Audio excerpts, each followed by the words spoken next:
Florida all over this one. That's looking pretty good for the Boston Uprising. To Vic doing tons of damage right now. And Striker just styling right now. Boston Uprising. That's just style points there from the Mayhem. Blizzard Arena, make some noise. It's Friday night, baby. We've got another awesome weekend jam-packed with Overwatch action for you. Welcome back, everybody. I'm your host, Chris Puckett. This is the Overwatch League regular season, and today I got the full desk to bring you the action. We got Bren, we've got Crumbs, we've got Zoe once again, and already Stage 2 shaping up quite interesting. Our overall standings, guys, starting to make some moves. Yeah, it's tasty, isn't it? Up and down the teams. You don't really know where people are landing right now, but I'm happy to see that, you know, Seoul are starting to find their footing after a bit of a shaky Stage 1, but now the pieces are starting to fall into place, and realistically, still anyone's game for the end game, and I'm talking end game of all of the stages all together with the playoffs. Anyone's matches really can end up in the playoffs. If you're watching the Overwatch League for the first time, remember, all of our teams are going to play 40 matches throughout the regular season. The top 6 at the end of it all will be playing for the serious money at the end, but we also have just stages. So there's 4 stages along the way. We're currently in Stage 2, and if you look at the Stage 2 standings, it's all about these 10 matches. Philadelphia Fusion, a huge bounce back after a rough Stage 1, on top of the leaderboard, followed right behind by Seoul and the Gladiators. That's a look at the overall standings, but now it's time to look at our schedule. And you heard the fans cheering earlier. I know a lot of people pumped to watch our LA teams today. Absolutely. I think the one I definitely going to have my eyes on is the Valiant against the Fuel at the end of the day. But of course, the second match of the day is just as exciting as the first one, nonetheless. You guys ready to get into this? Yes. I am too. Let's make some noise and welcome our teams to the stage. Give it up first for the Boston Uprising.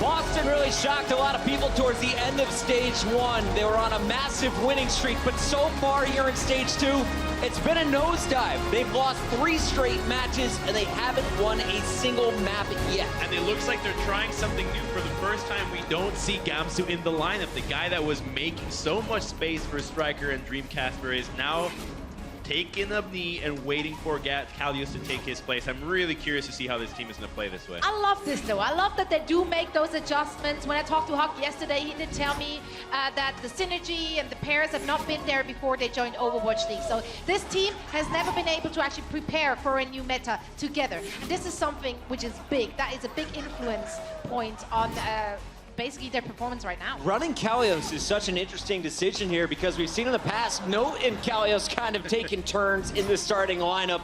Why would you want Note and Kalios now running together with Gamsu on the bench? I mean, I can only presume that they believe that the issues they're facing in Stage 2 has been mainly, I guess, from the fact that their main tank might be out of sync with the rest of the team. So they're switching it up. They're trying to bring in Kalios and Note. Obviously, they must have play tested this in practice matches. So, I mean, they clearly are hopeful for this to be working. And it's an interesting change for sure. But surprisingly enough, not even the most drastic one we've seen in the Overwatch League so far. It's a new look, and they're going up against a new opponent this week as they face off against our second squad. Please make some noise for the Florida Mayhem.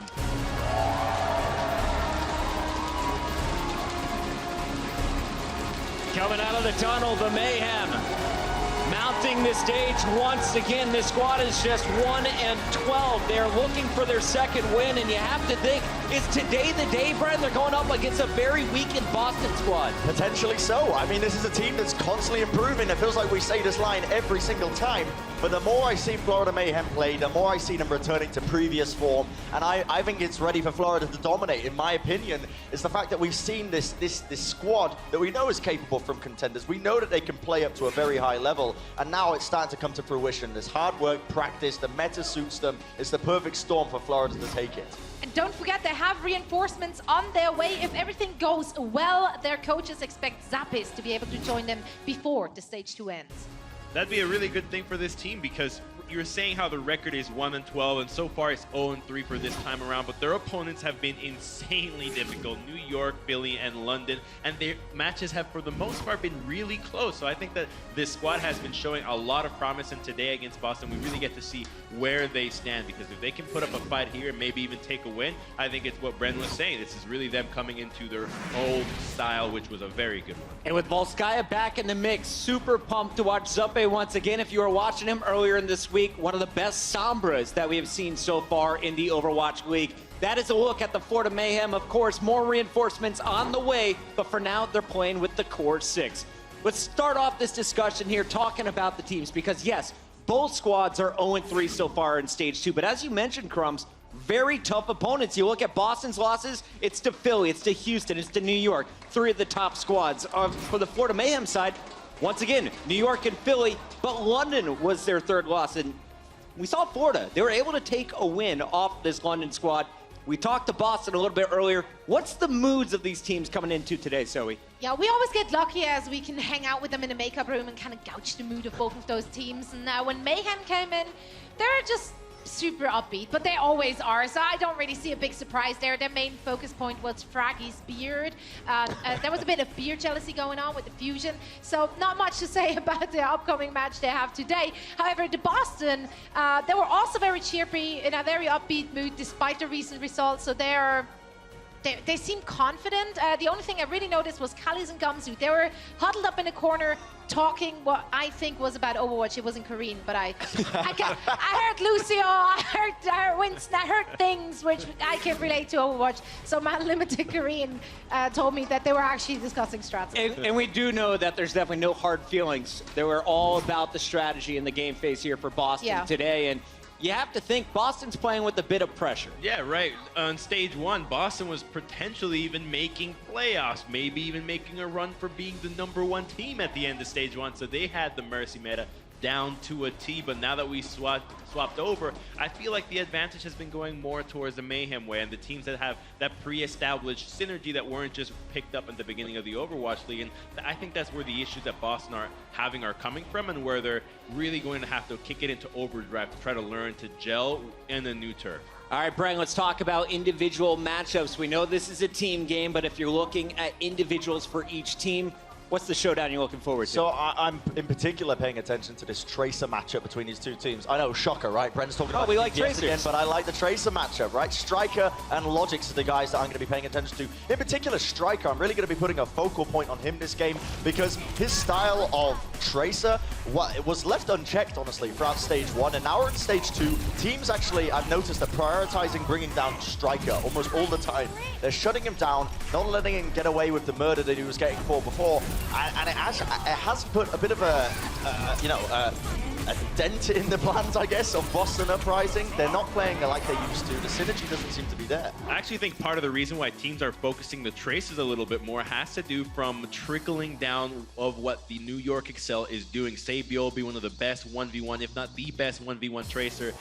Obviously, it's a #1 team, so teams are looking at, hey, if we want to compete with these guys, we're going to have to be trying to figure out how to win the Tracer 1v1 matchups, shut down these other Tracers, so we get to see how the league top teams are and their strategies trickle down to everybody else. As you guys just said, though, that teams have been focusing on Striker. I'm actually a little bit worried because if they're focusing too much on Striker here, Dream Casper is having way too much space, and that's a kid you don't want to give space to. You say that, Zoe, but the interesting thing as well about Boston is the fact that their dive style is very much team-orientated. So a lot of teams, the Genji players, like you'd expect, if one player gets shut down, the other one steps up. But Boston are interesting because the whole team contributes to the dives. So in a way, it can kind of work, and that's the reason it has been working. But you are right. If Dreamcasper steps up this game and starts to play on a much higher mechanically skilled level, that's going to be super helpful, and it should throw Florida off. All right, let's get the official predictions here. One of these teams is walking away with their first win in Stage 2. I want to start with you, Bren. Are you going with the Uprising, or are you siding with the Mayhem here today? So, I mean, I've been going, chopping and changing quite on a regular basis, but I am going to be going with Florida today. I think this is the team that is going to be taking it against Boston. It sounds quite odd, but I personally do believe this is their time to shine. They're going to be taking a win here today against a weaker Boston squad, and it is strange to say, right? Stage 1, it's almost unheard of that we'd be saying this, but how times change in Overwatch. We got one pick for Florida. Give it up one more time for Bren. Let's hear from you, Crumbs. Where are you going today? I feel the same way as Bren. The fact that on Stage 1, we would have never dreamed of coming up with this, but now Florida, they're the team that has experience in this meta. They're the team that has been playing longer this way as a team, whereas Boston is struggling, trying to figure things out. And on top of everything, now they're not fielding Gamsu. I don't know what to expect out of Boston. I'm going with Florida. Nervous with no Gamsu. I'm understanding the pick. Zoe, clearly someone's got to be going on Boston, right? Yo, no.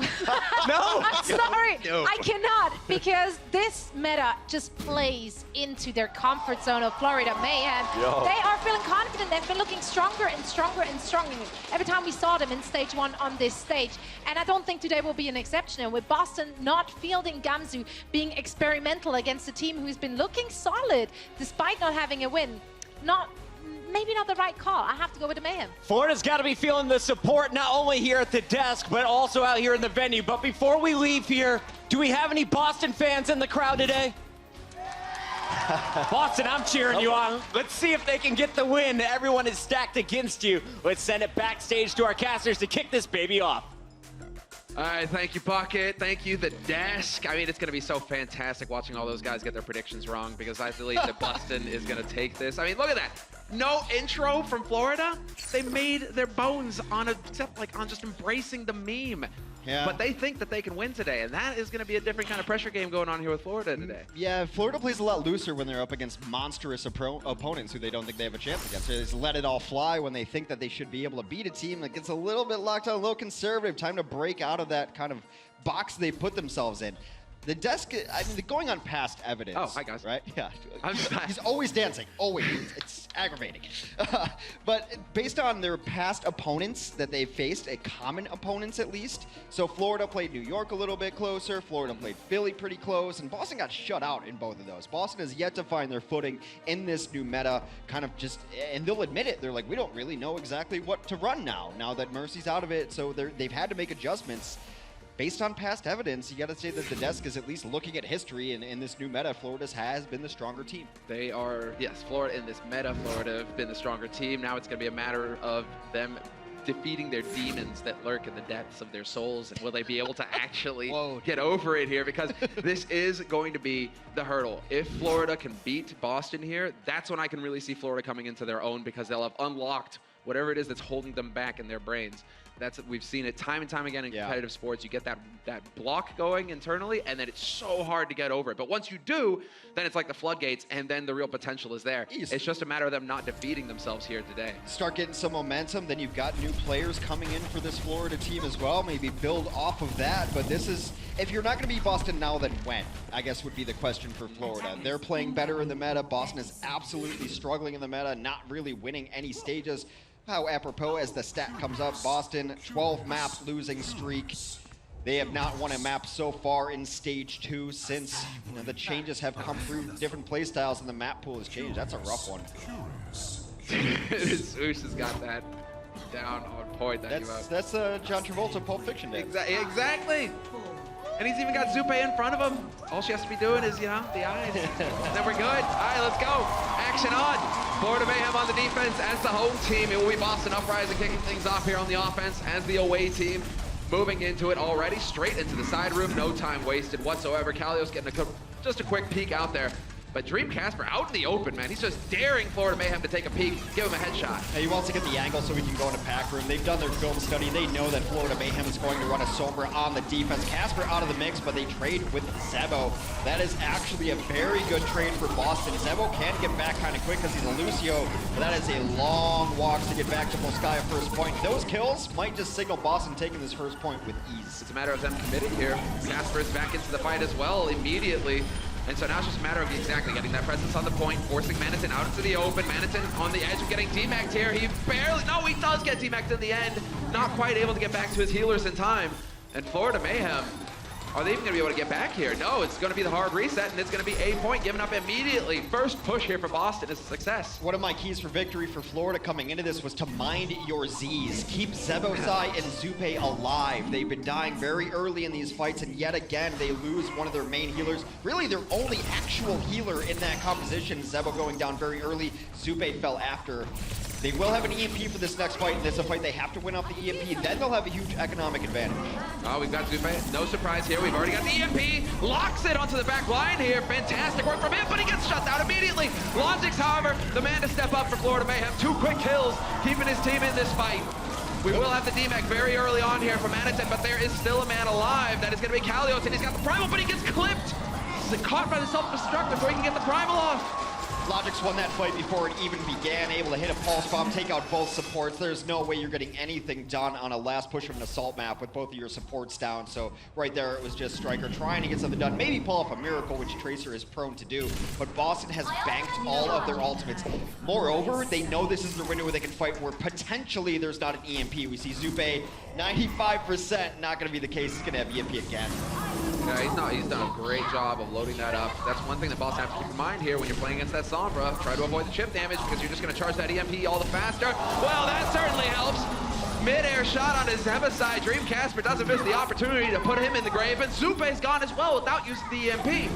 I just don't understand why to try to wall ride and be up in the air when you know a Widow's over there. Get behind a body, get behind a tank. There's no reason for Zebo to be where he was right there. Absolutely punished for it. Well, Zebo getting caught in the corner, and now Dream Casper, this turns into the real shooting gallery. They are going to be able to get a body on there. That's going to be Zupe. He gets the EMP, but he gets obliterated immediately. Now it's just a matter of time here. Florida Mayhem trickling in 1-1, or 1-by-1 rather. Madison going to get demeched.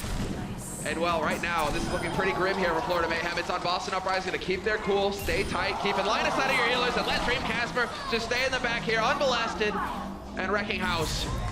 B-side capped, and Boston off to a fantastic start. A remarkably good time here. 4 minutes 52 left in the bank. Couldn't get any easier for Dream Casper there. They didn't have the resources to be able to send back. They're just in panic mode trying to put bodies on the point and be able to stall it out enough. And it's similar to so many maps we have in this pool where you get that Widow in that spot and you just can't deal with her. If you deal with her, you lose the point. And it just makes Widow's job that much easier. It also helps when Dream Casper hits every single shot. That was Modern Warfare in a nutshell. Bust out the sword. Yeah, I have a sniper rifle. I think I'm probably going to win this one. Yeah, you just needed to do a 360 at one point in there. And we would have had the air horns going off.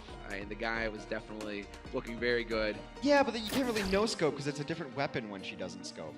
It's true, quick scope. Yeah, got to put the quick scope in there, scope. but then also, you know, got to wait the time. Listen, it's complicated Hex, but I'm sure that one day we'll see it happen in the Overwatch League. 360 no scope, I will give someone a prize, the first person who pulls it off. I don't know what that prize is. I don't even know if that's legal for me to do. A hug? I probably can't. Give him a hug. No one wants it. That's a that's a punishment. No one wants the awkward Hex hug. Why? Because you like shuffle in there? Like shuffle in there, like one hand, kind of this weird pat on the back. It's not good. I have to work on my hug tactics. Well, you hear it, guys. You know, if you see Hex, give him a hug. Give him opportunities to practice. Just walk up and hug the guy. I'm too awkward to even interact with people on Twitter. What makes you think I can pull off a hug in real life? Listen, that's because you're just a natural-born killer, Hex.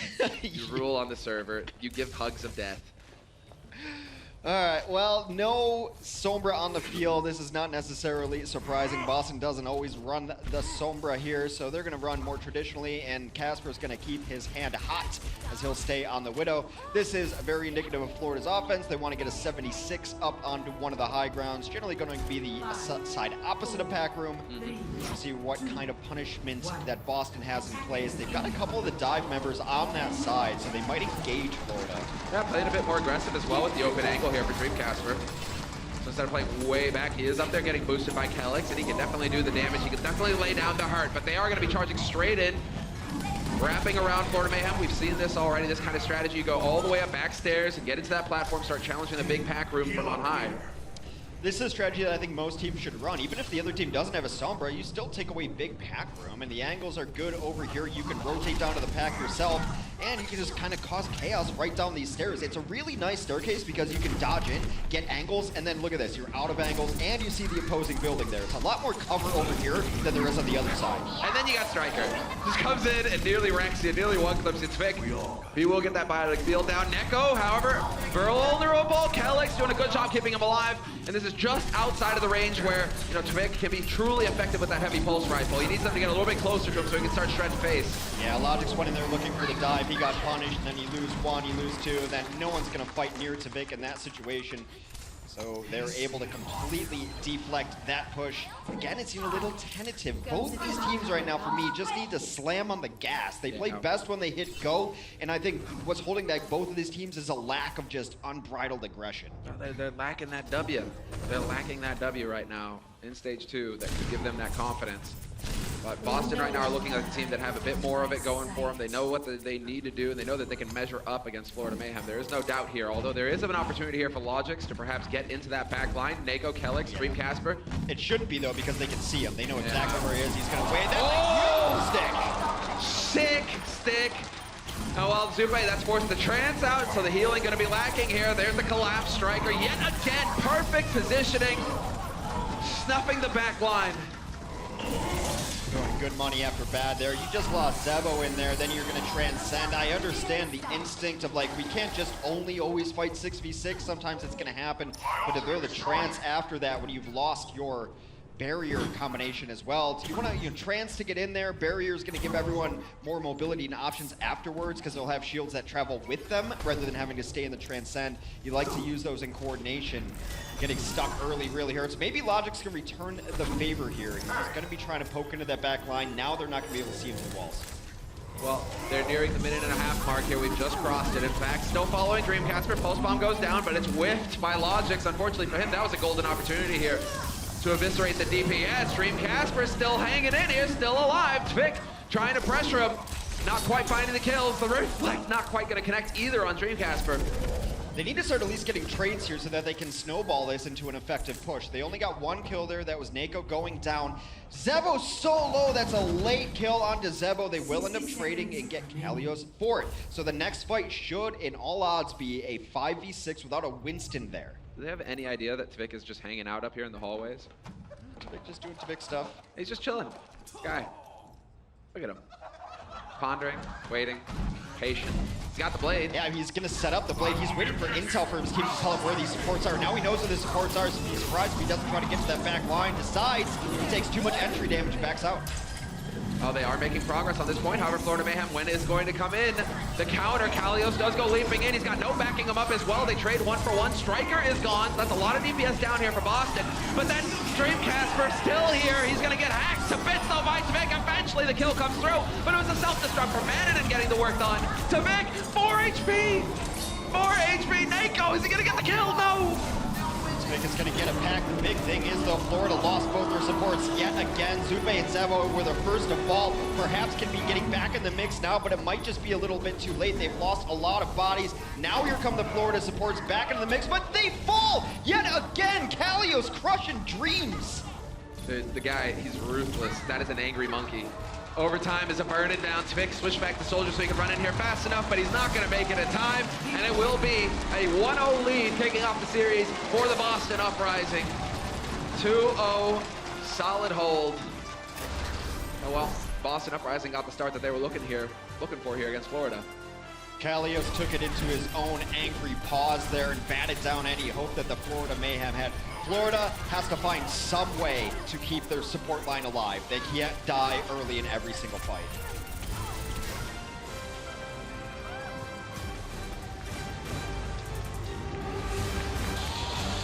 Next coming in, Monkey. Monkey.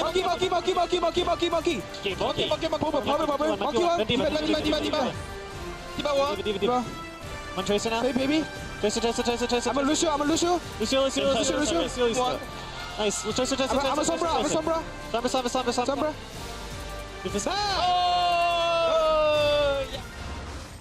The Overwatch League is brought to you by Intel, the official computer processor of the Overwatch League.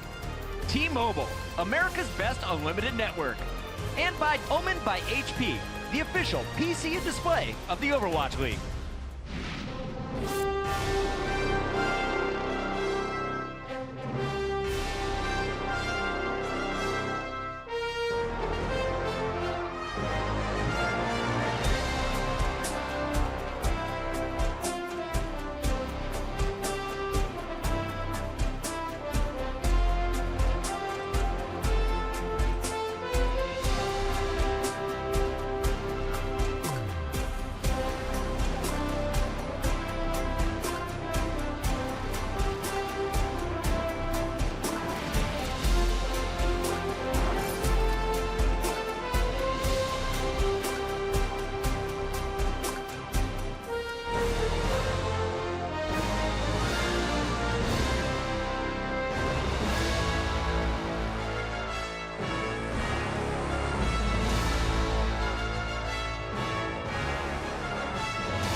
here in Overwatch League Stage 2. I'm so excited, man. New maps, new meta. I'm excited to see a lot more Lucio back. He does enable with that speed boost, a lot of the deep dives. This meta going forward, I'm predicting it's going to be very, very fun to watch.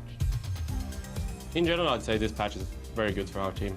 Before, you kind of had to play Mercy all the time. She won't get as much playtime because of the Valkyrie. It isn't as strong. You can't double rest in a fight anymore, but you're more flexible now. That has benefited us tremendously because then we have more players playing their comfort picks. I'm able to display my strengths, which is being able to play Lucio. Burbo coming up with a sound barrier. He has the most impactful ability. 제가 제일 잘할 수 있는 영웅을 플레이할 수 있어서 굉장히 좋아요. Toby, he is the king of the Lucios. He is the best Lucio in the league. With Lucio, I can just be more aggressive. I can see the action. I can set up plays better. Zebasai, huge performance out the back. 루시우를 하면은 오더를 하기가 좀 더 쉬운 게 제가 전장 상황을 좀 더 보기가 편해서. Lucio's really good on maps where there's a really big open area where both the offense needs the speed to close the gap and the defense needs the speed to use the space effectively to disengage. Oh, let's break it. Damn! He's always been my favorite hero to play in Overwatch, and I'm glad I'm able to do so on stage 2. We're gonna see a lot more Moira this stage in general, just because like tanks are more viable. So on certain maps you can go to the Moira without losing too much. 아나는 하나무라 같은 이제 좀 긴 맵에서는 수비 때 많이 쓰이거든요. It's just pumping the heals and non-stop. She can pretty much line aside and heal all their teammates from a set position. Any map with like long sight lines where Ana can play safe is pretty viable. 다른 모든 선수들도 이번 패치를 굉장히 반기고 있거든요. 이제 메르시 메타가 끝나서 뭔가 좀 슈퍼 플레이 같은 그런 화려한 플레이도 좀 더 잘 나오게 됐고.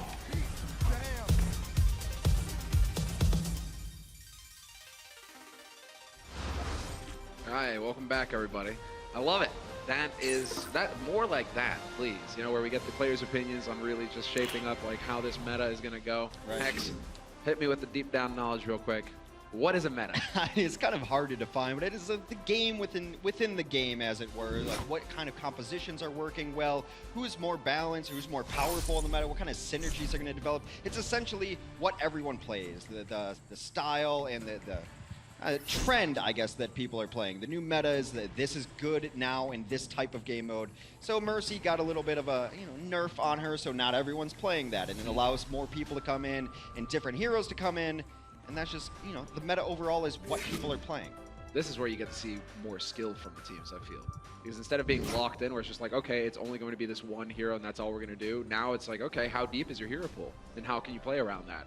Boston kind of struggling with that right now. I mean, they ran Mercy a bit on that first map, to be fair. But I think the best meta are metas that are constantly changing and evolving during it, right? The no set meta of like, this is the 6 you have to run. And sometimes in Overwatch, we got to a stage where it's like, there's only really 8 heroes you can run because they're just so good right now and they're all working together. We're getting to a better state balance-wise where you can run a lot of different things. To that point, I think that Florida needs to start considering running someone who's going to stick with their backline because Striker's absolutely dominating. He's hitting pulse bombs on the supports, which is putting them in awkward situations where they have to when they're getting stuck and when they have to lose their Lucio early on as well. So those backline, the support, I don't ever really blame them entirely when they're getting picked because someone has to be helping them out. Lucio can peel for a little bit, but when you don't see that Tracer coming and you don't have an answer for it, it's difficult. So maybe a McCree. Logix isn't really going to be the Tracer that plays in the back line with you, but this is a different map. We're in Control Center now, so we're going to see a lot of tanks here somewhere. you can get Tvik. Tvik, I know, babysitting, it's not fun, but sometimes you got to do it. You got to make sure that they eat their food, that they go to bed on time, that they stay alive. Kind of important. Well, let's see. Dreamcasper's going to be the man on the soldier here. From his perspective, we can see how they're kind of both teams kind of working around each other. Not quite going to get that one-shot kill there, unfortunately, to Vic. Striker still alive, still on the hunt, in fact. Well, Zebo goes down first here, but they do trade up. Zebo's able to get Calyx with a boop after going for it, so now they're both down one healer. Striker continues to farm ult on these giant bodies. Holy hell, that's so much damage. Striker, Nako gets the kill, but Striker, you can hear that one clip full of headshots. The dink chain. He's got a huge chance now. That's a huge pulse bomb onto there. There goes Swoosh. There goes Tvik. There goes the chance for Florida. Oh my gosh, look at this. Striker. Well, I'm glad that we're on Striker right now. Sometimes it can be a bit confusing with Tracer because of the blinks and all that, but that was just so clean. There's the switch from Tavik. He's going to go on to the Cowboy himself. McCree is a great soft counter to Tracer. Hit the flashbang, one to the dome, and that should be the elimination there. You know, Junkrat can be good, but if they're taking smart angles, it's very difficult for a Junkrat to really zero in on a Tracer. McCree's generally the best answer if a Tracer's the one giving you problems. Damn. Oh, well, there we go. Trans comes out. Nako not wasting any time at all. Going to get the maximum benefit out of it as well. Getting into those hallways, making sure his teammates are topped up. And in the meantime, Dream Casper, he's got it with this tack visor. He's doing the damage. He will get forced back just a little bit, but that is buying some positioning here, allowing for his teammates to rotate in, start looking for those kills. Very good response from Florida. They're able to get the defense matrix up, and when that ran out, they retreated into the Winston protective shield. In the back line there, Logic's able to take down Kellex. That is a lot of speed and utility now gone for Boston. You can say Dream Casper not quite sure. They are going to get the flip just at the last possible second. Thought that we'd be able to get Note onto that point. Kalios not quite able to get in there with the Primal either, and so they will be able to get some percentage going for themselves here, Florida. Striker, of course, still alive and just killing people, but that's what Striker does. It's kind of expected at this point. They did invest the sound barrier late into that fight, did Florida, to make sure that they were able to hold on and get some significant percentage rather than getting bullied off right away. So now Boston's pushback should be Transcendence and sound barrier both. Got full essence, no time wasted, straight into the mix. The lighthouse is shining, showing the way. Kalios finds Logix to start things off, and Casper yet again another farmed up tack visor, and this time it is effective between him and Striker. It is total desolation on the Florida Mayhem side of the map. Really nice retreat in that Coalescence. Coalescence looks a lot scarier than it actually is. The damage output is not super high. If you could focus down by it and stay in that beam a little bit too long, it can be painful. But its big benefit is that it heals as well, and it goes through shield. So it's just this giant beam that's both healing and hurting, but the damage output is not enormous. So you can play around it, and in a little bit, Boston fell back and then re-engage with a Primal Rage from Kalios, who has been playing very well on Winston today. Somebody needs to get eyes on Logix so that Striker can get back into this fight. It looks like Striker's finally figured out that Logix is not going to be in the back line, so that much is going. We still have, well, there's one support ult getting used by Boston Uprising. The barrier in use. There's yet another pulse bomb, not quite going to connect, but that forces them into the open. And Note with the self-destruct there to combo. Yet again, the back line is dead for Florida Mayhem, and it's only a matter of time, it feels like, here before this first point is going to go the way of Boston. I feel in the Overwatch League, we're starting to see a lot more zoning pulse bombs, and maybe I'm giving them too credit, but how it's working is they will either secure the kill with the stick or force them to a place where they were going to die anyway. You see this a lot from, say, Byobi as well, where they put the pulse bomb and either they're going to hit their target or the target has to move to the direction they want them anyway. So those targets had to move out from behind the pillar there, right into the team's friendly fire. And yeah, zoning pulse bomb, zoning ultimate can be a joke. I don't think that's what's happening here.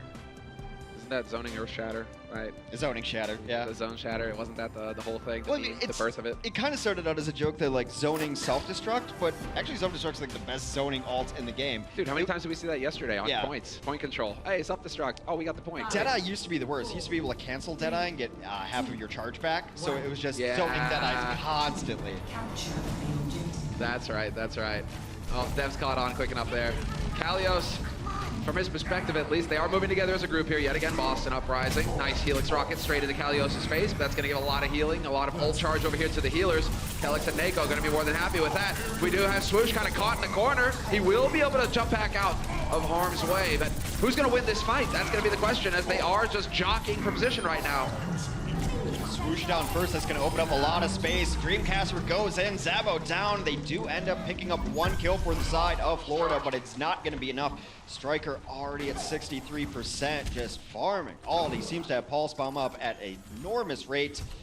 We'll see what Florida can get done here. They need to take out Note. He's already at half health. If they can demech Note, then this Tactical Visor should find a lot of damage. Oh, he's on a sub-minute pulse bomb average right now. That's pretty sick.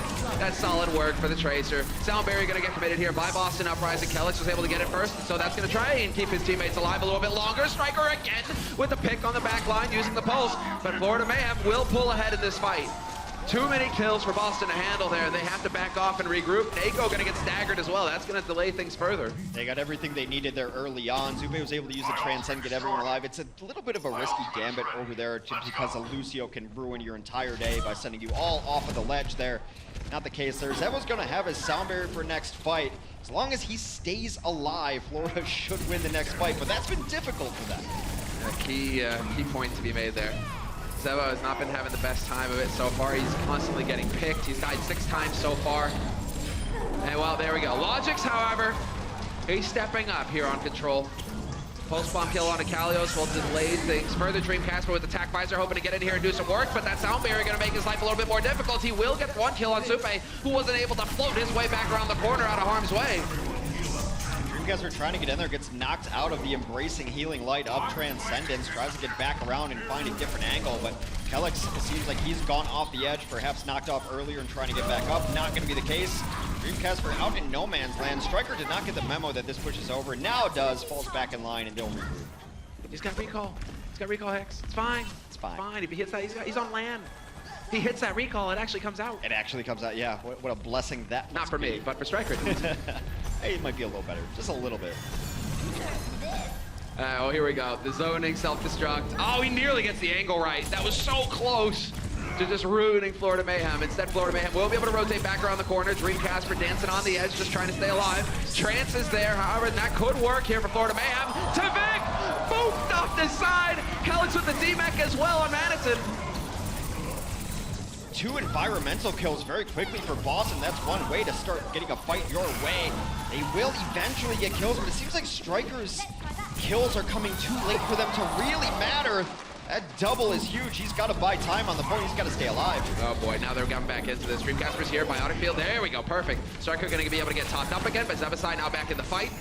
Florida Mayhem, they are putting up one hell of a fight here on the second point. And there it is, the one clip coming through with the help of Kalios. Solid work between these Boston players, trying to make it happen, and they will eventually just fill the kill feed with white. Absolutely going to be Boston's, and moreover, they have a lot of ultimate abilities about to work with. Casper luckily did not have to use Tactical Visor during that fight. It was in his pocket towards the end there if they had needed it to take control of the point. But now they can piece these out. You can do one support ultimate and one DPS all at the same time. Then you have another and another. You win 2 fights at 50%, you're probably going to take the stage and thus the map.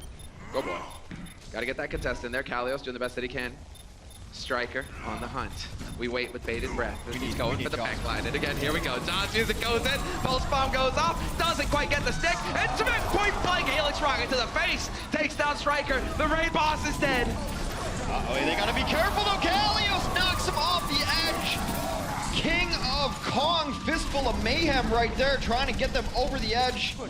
They will hold on to this point. Florida down to one last push into it. Transcend may come online during the fight. Tactical Visor, the only thing they really have going for them. Note has to know that he hasn't seen Tactical Visor in a bit. You don't want to get ambitious and use a self-destruct, find yourself outside of your mech. Oh, he's out of mech right now anyway, so he's just going to get a new mech right now. Should be fine. Just gets in there. He needs to get topped up here by his teammates. The Orb of Harmony will be there with this guiding light. There we go. Attack Visor getting used here. Vines Vicky, they waste no time getting in here looking for the kills. He's hungry for them. Z-Mech on note. Could make things a bit tricky, but again, Kelix manages to get the boot kill on Zebasai. Will it be enough? It's still back and forth. Striker still alive, takes down 2. Striker still alive, will be taken down by his counterpart in Logix. And the Florida Mayhem are getting all the kills they need to take the second stage here at the night market. Nicely done. Florida fighting back. Now we've got a game on our hands. Now we go the distance. Best of 3 in points on this second map, and so it's tied up 1-1.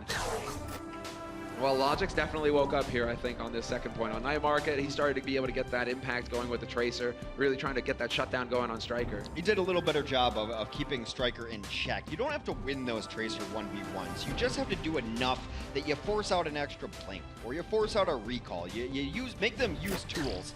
And a Tracer v Tracer, like, yeah, it's very nice if you can one-clip them, but it's more important that they know you're still around and that you can check them at any given time, and you just need that damage on a Tracer. Getting half a clip on a Tracer, you're going to force out recall, and she's got to bail and get a pack. So you don't have to necessarily always win the duel as long as you're putting them on notice that you're around. Well, I'm liking that we're putting the emphasis on the Tracers here because this is their playground. This point in particular is where you get to see the Tracers shine. Prophet and Savior will be a joy to watch on this point in particular. Logic 6 on Kalios immediately, and now they're all stuck on the roof with only a defense matrix who will run out shortly, getting barraged by Rockets even before the ultimate comes online, and now they're getting pushed all the way back. I don't know if you can run this far anymore for Dreamcasper. Not when they already have control of the point. Might have to change it up. He's looking to get some damage done here on Tvik. Both teams opting to run a more European style of that, or let's call it the Orb Pharah now. No mercies on the field, so Pharahs have to play much more passively. They're going to be just trying to shoot at the ground and stay as far away as possible. However, no team really has a good answer to Pharah, so you can get that long distance damage without any threat. It's a question, where are they going to get that? Exactly, there we go. No, where does the initiate come through? Other side of the pillar, that's the answer. Winston Shield eaten up immediately here. And Manitin hanging around on the side. Dreamcasper, however, floating around, looking for his angle, and he's going to run right into Tvik. Hits one wreck, a point blank. Tvik getting forced back. And in the meantime, Logix, Manitin, Swoosh, everybody doing work here on the points. That's fine that the pairs are dueling it out, because the rest of the guys, they're getting the job done here. Much bigger presence. There is a sound barrier that comes into the point very late. I think it only ended up hitting Striker. Calyx falls for it. Tvik's able to take him down. Striker will get a late kill, but that has been the pattern for Boston getting late kills. They might be able to bring this one back. Tanks and supports both alive, carrying on this point. A lot of progress being made here continuously by Florida, however. Zebaside nearly getting a rocket point blank to the face. That was cutting it close, and there eventually Dreamcasper connects. And Dreamcasper with the barrage up and running as well. The point is so good for Pharah to be hanging out in there because it's got that high ceiling. Any verticality is good. It's kind of the bird cage, and you're just going to sit below and get dropped on. There we go. Orb onto Dreamcasper. Getting a bit of that Euro style going here with the Orb. Got to be careful on this bridge. Now both the tanks are gone. That Goop almost finds a target there. Boy. I mean, he's just waiting. He can drop in here. Sound barrier is used up as well. It's going to be very hard to cancel out that barrage when it comes through. Tvik trying to put some pressure on. But Dreamcasper, he's got his eyes on the prize. Maybe got a move there, don't quite think so. And Tvik, 2 rockets to the face. Not gonna get a kill out of that barrage, but then Dreamcasper kills himself. Point blank. Not the best showing, however, Calyx is able to come in and get 1 kill. They're just gonna try to stay alive on this point as long as possible. It really helps when Kalios and Striker, they're killing everyone else. So no flip back over for the Florida Mayhem. They are launched out of this. Tvik is off of the Pharah now, going onto the Soldier 76. So Dreamcasper opted to stay on the Pharah even without control, came in, just kind of got a low angle there. Again, there was no threat on the other side, so he could get back in. Now Tvik is opting to move over to the 76 to deal directly with Dreamcasper in the sky. So different approaches at the same kind of problem. Can you hear the Jaws music? I can.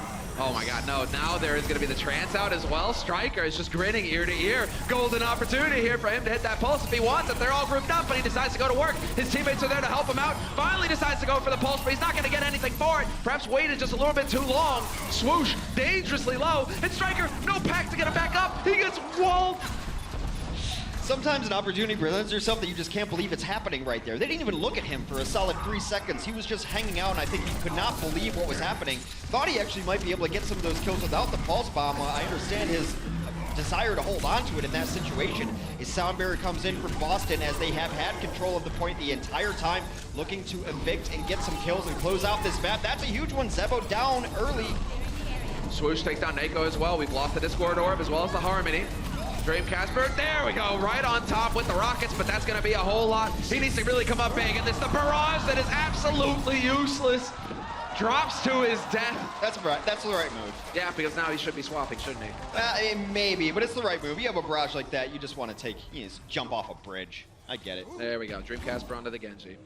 Also makes sense to swap right there. There's no way he's coming back.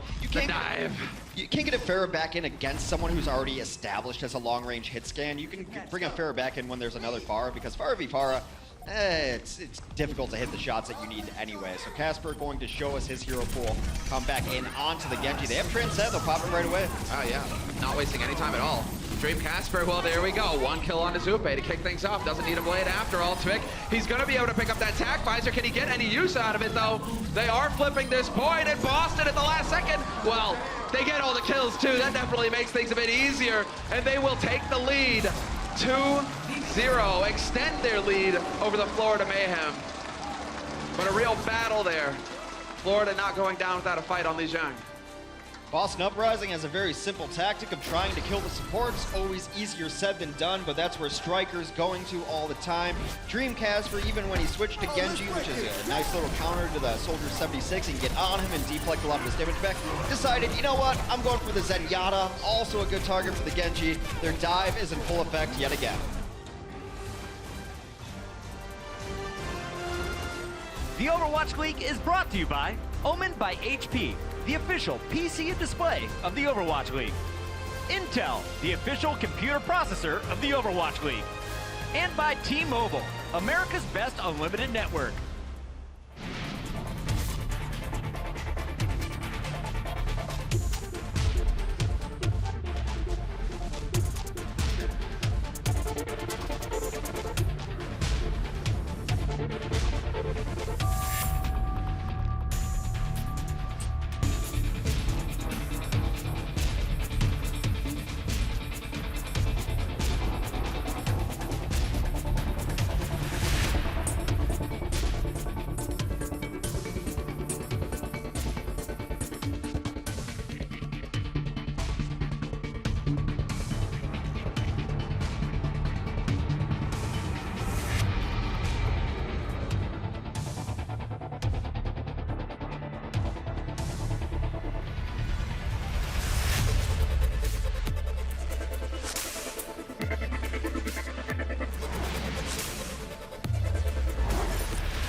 Welcome back. The entire desk picked Florida, but Boston and Striker, we're very happy to prove them wrong in the first half. The Uprising are up 2-0. Welcome back, everybody. I'm Puckett. We've got the desk, a very sad, lonely, unhappy with their predictions desk. It's Brent, it's Crumbs. It's not over yet. You guys aren't that lonely. You have the two of you together. That's still both wrong together. Yeah. I love when I can do this because it's so very rare. You guys are always so on point. Let's talk about how you are wrong, though. Starting with game number 1. Who was causing problems here for the Florida Mayhem? It was Dreamcasper. His Widowmaker, I think, was just the biggest nightmare. We've seen how Widowmaker works before, and when you're running a soldier, you get outranged, and then Florida is just trying to set up, trying to go around what Widowmaker does. But the Dreamcasper's just doing Dreamcasper things. Taking out Dragon Blade, taking out support, completely uncontested for the first attack, and then the defense. Was this a composition issue, Bren? Because last time we saw Florida, I felt like they were much stronger on this map. They were. Honestly, the main points that I've dotted down is the fact that Florida Mayhem, they took way too long. They were far too passive and patient with their executions, right? They were waiting way too long to get into the fight and actually just go at it with the attacks. But also Boston, this is a team that we said looked much better in the Mercy meta when they were running Kelix on the Mercy. Their dive, when they were situated around that, they played it slow, passive, waited for those picks. And coincidentally, when they absolutely hammer Florida in the first map, Kelix is on the Mercy. So, and they're running it around that Widowmaker composition with Dreamcasper. And I feel like that's the pieces they needed to go back to the basics, what was working for them in stage 1. Clearly it's worked out because they've absolutely dominated the first map. So, yeah. Crumbs, what has been your favorite part of watching the game so far? I know they're going against your prediction, but it's been pretty fun to watch these two teams. I mean, you don't really care about being right or wrong about these predictions for the most part, as long as we can back them up. So it's been cool to see that Boston's actually coming back and appearing like their old selves, which is a good change of pace. The fact that now we see them take advantage of their position in the standings. If they can continue this momentum, it actually could keep them making a run for being one of the top squads. So that's been really entertaining. Coming into today, we said it's going to be all about the Tracers. We highlighted Striker going up against Logix. Well, we just saw Logix popping off round 2 of game 2, but overall, I feel like Striker is doing the most damage. As we look back, he started really strong in Volskaya. He's going for the squishies, getting these picks, and then when it came to control, it seemed like he took his game to an even higher level. Yes, he absolutely did. And across the board, the guy is... Look at that play. He gets the trans and support kill. That's ridiculous, right? Hey, it's almost unheard of, but not for Striker apparently. And this is another sort of where the issues are kind of lying with Florida right now, is the fact that a lot of teams, when they beat out Boston during stage 2, they prioritized bringing down Striker. I said it in the pre-show, right?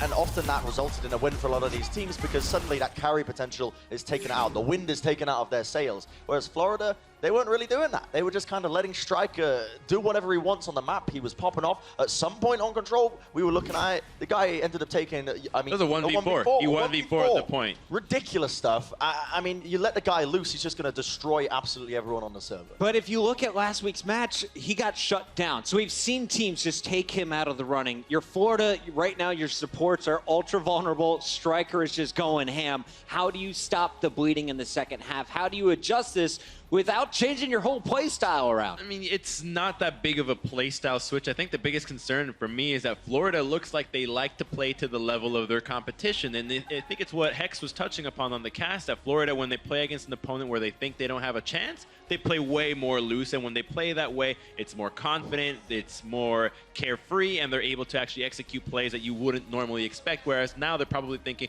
we have a shot against Boston, let's try, and then let's overthink things. And then this is the result. While you're looking at the scoreboard, yes, it's 2-0, but Florida was pretty close in that game number 2. As we take a look at a few of the highlights from Lijiang Tower, let's talk about the upsides from Florida right now. Who is playing strongest for the squad? Logix, by quite a long shot, to be honest. The guy is performing on a wonderful level all around. And honestly, it's just minor adjustments that I personally believe that Florida needs to make for them to actually come back into this game. They're not out of it by any stretch of the imagination. It's half-time, right? Yes, they're 2 rounds down as it stands, but Florida can easily make a comeback in these next 2 maps. I mean, we're going to be going to Hollywood, and I believe as well Route 66. So there's definitely potential for Florida now to turn this one around. Obviously off the back of Logix's play in general, but what I would like to see Florida start doing is starting to increase the tempo a little bit, right? Play a little bit more aggressively. You don't actually have to prioritize bringing down Striker. If you just increase the general play and the speed of how the game is going, you're just going to control the sort of the speed and I guess the pacing of the game as it comes along, just naturally, just by playing at that aggressive level, because you're forcing Boston to adapt to you. I'm not sure if that's going to be able to happen. I'm actually really resonating with what Hex was saying, that they're truly just feeling like they actually have a shot here and overthinking things to the point where, okay, here's how we set up our strategy. They're doing this.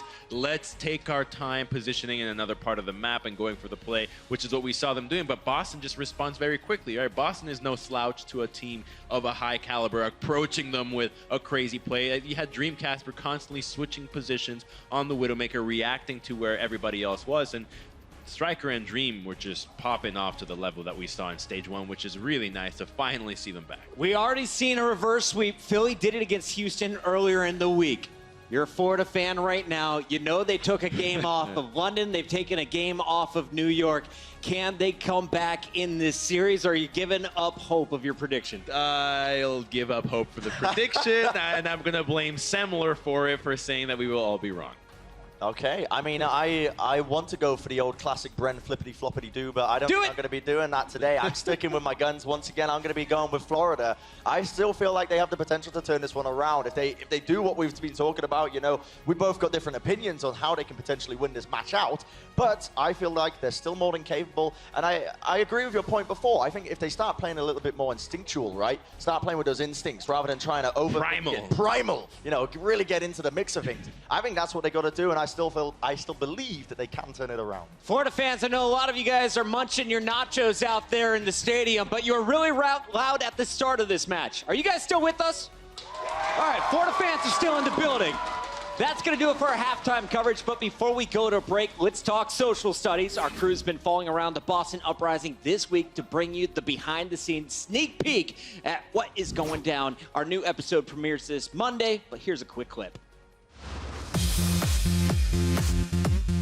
This Boston squad, if you watch them in stage one, they had a terrible start. It was 2-3 before they started putting win after win together. They fell just short of the stage one playoffs, and now here in stage two, they're off to an 0-8 map count. They need to turn it around. You gotta learn from your mistakes that you made just one stage ago. Dreamcast forgets the sack by the Germans. Oh, going hard. He is getting shut down with that big angry monkey in the way. Just a engagement there for sure.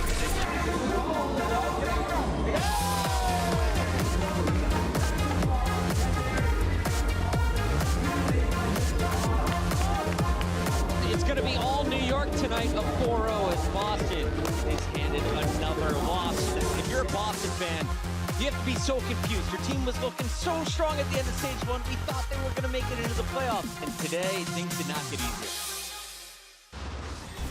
The Overwatch League is brought to you by Toyota. Let's go places.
There has been an uprising here at the Blizzard Arena as Boston is up 2-0 on the Florida Mayhem. That guy, Dream Casper, he is going in. This man is going so hard that he is literally rocket barraging the air. Did anybody see that? He literally rocket barraged the air. That man is going in. Anyways, guys, this is like a good seat. I think I'm gonna actually check out the second half from right here. So let's go ahead and get back into the action and send it over to our casters, Similar and Hex. Yeah, buddy. There we go. Malik getting comfy. I like it. I like it. It's a pretty sweet gig. You get to sit down doing your job. Yeah, never mind. Comfy as it gets. Those are nice seats. Too. Those are nice chairs. You know, you've been to a lot of arenas. Sometimes they just got those little foldable garbage. Now we have like nice leather seating out here. Get down to the Blizzard Arena here in Burbank, California. So, what do we make of this, Hex? Mistakes were made. Mistakes is coming in for Dreamcast, where I believe it is his first playing time for the season. I was just out in the hallway. I saw everyone rooting for him, his own team getting ready, getting amped up for Mistakes to come in here. Generally known as a Tracer player, I believe, this could be wrong, and I'm sure the internet will correct me. He played for a team called 3-2-1 in the Contenders seasons early on. They actually were a very good team, surprised a lot of people. So generally his hero pool, when I think of Mistakes, I think of his Tracer play. So they're going to bring him in for Dream Casper. Interesting to have him and Striker on the same things. Maybe he's been grinding some heroes, I don't know. Maybe his Pharah is up there. And maybe they just decided after Dream Casper's last barrage that he was off of Pharah for the day. But we figured out that there was a reason, Hex. There was a reason for the barrage just going into the wall.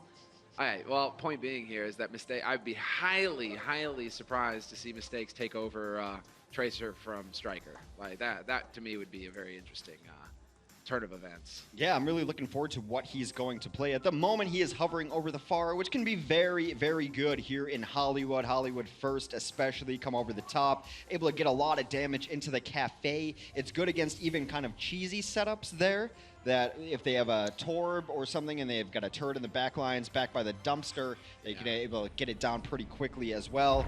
That is a terrible Hearthstone deck, and you know as well as I do, no one plays those cards anymore. Do they even exist anymore? Does Shaman even see play anymore in Hearthstone? Listen, you and I, we were crying on each other's shoulders the other day because they're taking two of our favorite cards out of the game. Yeah. Ice Barrier and Cold Light. Ice Block and Cold Light are gone. No how? Why? How am I going to mill people? I have 3 decks that revolve specifically around those 2 cards. My Hearthstone career is over. I'm so sad.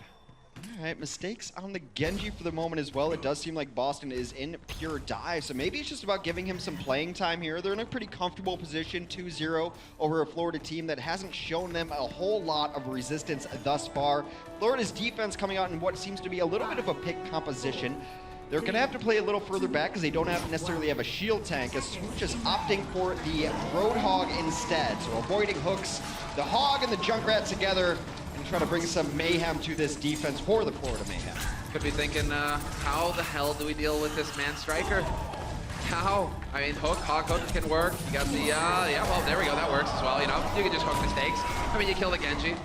Mistakes were made again. Mistakes eliminated. How many times are you going to say that? Two. I don't feel good about it, but it had to be said. I'm sorry. Well, Mistakes comes up over the top. Does not know that there's Roadhog Air, gets hooked, and that ends the push right then and there. Tavik takes down Nako. That's going to slow down the push yet again. Teams have to learn. You got to get all the way out here if you're going to get out. Striker just kind of chilling in the back line. Oh my God. Doesn't get seen. Oh, this is great.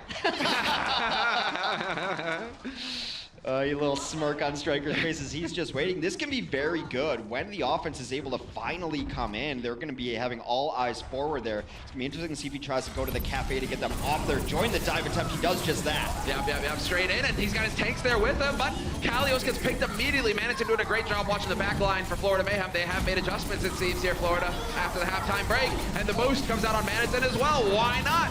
Doing more damage, as if Diva needed more help in that department. Kalios gets in immediately, but he's not there with his secondary tank and Note, so he's eating all that damage. The Winston wants to be in the defense matrix, watching his initial jump, and then drop the shield, and it works so well in concert together. Note, I think, might have just missed his jump there, didn't see it precisely. However, they did get an ultimate out of this situation. Stop going on the stairs! Stairs are dangerous! Swoosh, the stair monster over there patrols, gets another flanker for free. Might as well be a toll, you know, a troll right here. They're not paying the toll.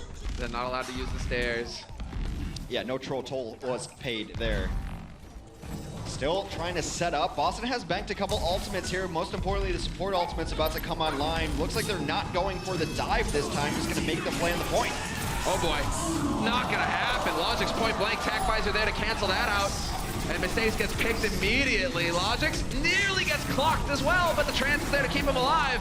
And so Logic's will continue to pump those heavy pulse rifle rounds into big, angry monkey bodies. You absolutely went for it, and it was a right decision, even though they've just lost the Dragon Blade. He creates so much chaos, and even though they don't necessarily get all the kills back there, they got a lot of percentage on the point. Pressure now on Florida, but they're answering rather quickly here. Still a lot of bodies for Boston on the point, though, similar. Yeah, that's going to be the main thing here. I'm glad that we got the free cam view just to get it real clear. The fact that Boston are not out of this yet. Node even finding kills on Tvik. He gets traded by Swoosh, and Swoosh definitely going to be the one here to try and stay alive as long as possible to continue contesting, but he gets booped off the point. And Boston Uprising will begin to make progress, ferrying that important Hollywood exec to work. A chaotic fight from both sides. Boston needs to clean up their dive a little bit, even though it worked. When Mistakes went in, he went in absolutely alone with his blade. That can't be happening, even though they were able to salvage that with their Winston play. Kalios continues to impress today on his Winston. See what they have for Tvik. Maybe set up in the back line. It's a great point for the Widowmaker. Yeah, this is perfect. Are they aware that the Sombra's on the point yet for Florida Mayhem? Because if they keep doing chip damage like this, there is going to be an EMP in this fight so quickly. Mistakes is already up to 50%. That's bonkers. 65. Yes, keep feeding them damage. Keep feeding this guy ult charge. Might be another reason that Mistakes is in. We'll have to see how the rest of this plays out, but he might be their Sombra specialist as well. Haven't seen Casper play a lot of Sombra, so might be their specific change for this point. Tactical Visor out, they're trading blows. Now both of the healers dead, and Mistakes nearly gets caught. Striker gonna be there to drop Logic's, but Logic's already did his work. He clocked in on the overtime there, but they're making progress on this point. Striker with 2 big kills to remove the DPS from the field, and Florida Mayhem gonna have to reset. With healers dead on both sides, the team with the Tracer is always gonna have a little bit of an advantage, able to find those low health targets very quickly, able to get her own health back, able to have Vampire onto the packs over there. See Striker just pitching a tent right by the hack pack. Oh no, Mistakes, he's gonna get right in here. Boom! Gets it, cancels, goes for the pulse. That Striker looking to follow it up. Are they gonna be able to actually get any kills out of the EMP? No! Really surprising there that they're unable to capitalize on that. It did go off in an awkward area. I think he was expecting more people to come with him once that EMP went off. You see the Zenyatta there, that's your prime target with the EMP, should be deleted. But some nice Mercy healing kept him alive into that fight, both able to kind of dance around the Pulse Bomb as well. So they invested several ults into that attempt. And you have to wonder, maybe let them out a little bit so the rest of your team can do some damage while they're EMP. Patience. Patience is key, and sometimes it's not going to pan out for you there, and that's one of those cases for Boston Uprising. I like the thought, but with how quickly Mistakes charges ult, if Florida Mayhem continue to do damage, they're going to continue feeding the Sombra ult charge, and then there's going to be another EMP here very soon. Still a minute left on this clock here for Boston Uprising to make the magic happen. Some headshots from Logix is going to drop Kalios. But Mistakes gets the DMAC on Maniton. Able to get a lot of damage for free up above. Meanwhile, Mistakes has DMAC'd the other side of things. So that defense matrix out of it. Barrier in, but hacked. He gets it off just in time. So sick from Logic. The reaction time, not gonna help him, not gonna save him in the end. But he did manage to get that ult off. Could prompt the change from him. Well, Boston threw everything they had and the kitchen sink at that one. Only one nearing another ultimate is going to be Nako. He's going to have his Transcendence soon, but we know how fast EMP can charge. Now Florida pushes back. Yep, Supe with the trans commits into that fight. They do not want to give anything up, but Boston did a great job of giving ground there, not overcommitting to that fight, so they will be able to survive. And that means that Nako has now got the trans advantage here between both Zenyatas. And that pack being hacked, that's exactly where Boston want to take these fights. Mistakes is up to 82% on ult charge already. Never mind, he's got EMP again. Next fight is going to get dicey here for Florida. Already in here is Striker, making his way towards a Pulse Bomb. However, they did lose no. These fights have been extremely back and forth. They're alternating kill feed colors constantly. It does seem like Florida has deflected this for now. Boston's initial push on that last point is what I think Boston does very well. We talk so much about the dive and their offense and the coordination, but I feel that their retreats were probably one of the reasons they were so successful in stage 1. They make the other team use ults and get no value out of them because they pull back just a little bit. Now what's been lacking is the re-engagement on the dive once that pullback is over. Not gonna need it. Nako gets the kill first, but that's 2 big shots here for Florida Mayhem. Well, taken by Florida Mayhem. Mistakes going to hack on Manatee the old-fashioned way. That's perfectly fine. The silence is there, and the payload will continue to make progress. And Mistakes still holding on to that EMP. This is where it starts to get fun, because exactly, he gets up onto the high ground, and he can drop right into the back line. Air EMP. Yeah, that's a great way to put it for those who don't understand what hack and EMP does. It's just a silence. You can't use any of your abilities except mostly some of the primaries. Even some of those get a little bit nerfed in the process. The pulse bomb comes in, hits the ground. No kills just yet. Mistakes, the backline will delete Zube. Mistakes, but the sound barrier gets off in the meantime, and so Florida Mayhem, they are a little bit more beefy. Striker going to be able to get topped up to make doing the best that he can to stay alive. He does buy some valuable time here, and in the meantime, oh no, never mind, Logic's point blank with the Punny Blaster. Drops him. Mistakes absolutely crushing so far. It's really intelligent to put a former Tracer player onto the Sombra. Their gun operates in similar kind of ways. Really just depends on your tracking. If you're hitting a lot of headshots with that Sombra clip, you are going to delete people. Desperation time for Florida. Gotta get a kill somewhere. Oh, well, that was a last-second push. That was a last-second contest coming in here from Florida Mayhem, but they are getting killed, and this is certainly going to be it. Swoosh, desperate to buy more time with the Primal, but he will get focused down. Doesn't matter if he's got 1,000 HP. Boston Uprising will succeed in collecting all 3 points here on Hollywood and setting themselves up for a 3-0 lead in the series. Well, Boston had some interesting stuff to say about how they were able to take first point. Let's listen in on their comms. I'm dead. 1 point to Diva. Nice one. Aiming for Anna. I'm dead. Junker left side, Junker left side. Junker 1. Junk 1 HP. Junker 1. Same target. Monkey. He has no ulti. Monkey. You know, it wouldn't be Overwatch comms without a monkey. Yep, very true. Hex, I'm still waiting for the, he's lit. But someday, I will make that happen. I'm just going to keep saying it. And then someday in matchmaking, I'm going to hear something shouting lit, and it's going to be great. You are very active in comms when we play together, although it's stuff that we could not broadcast. Definitely can't say that online. Definitely can't say the stuff that I say on broadcast. I mean, everybody loves it because we have a big office over here where all the casters are in the same room, right? And people will be doing things, and they'll just hear me shouting at the top of my lungs. It would be really annoying to be in that room with. You're in the background of several podcasts and interviews, and some are screaming at the screen. Back to the game, I really like what Boston did on the Sombra there, because Sombra on second point Hollywood used to be kind of a divisive thing. People were like, oh, is there enough? But yeah, there's definitely good packs for Sombra there. And to get both of those megas, the mega on the left-hand side from the offensive perspective allows Tracer to sit over there. And we saw Cameron Striker, that pack is always up, and you're always back at full health with that pack. The tanks can also rotate around to the right-hand side, and then they can pop up and down, similar to like an Oasis University stage, where they go down for the pack, back up in the fight. Able to charge that super quick. And even towards the end, there's that mega pack right before the bend, too. So it's actually a very good offensive Sombra map. Sometimes defenses will play it just to deny the offensive utility. Well, they do manage to spot the orb. Quick work there with the D-Matrix from Manatee to cancel it out, but they know that a Moira's in play here for Kelix. Definitely like to see Moira in play on first point Hollywood as well.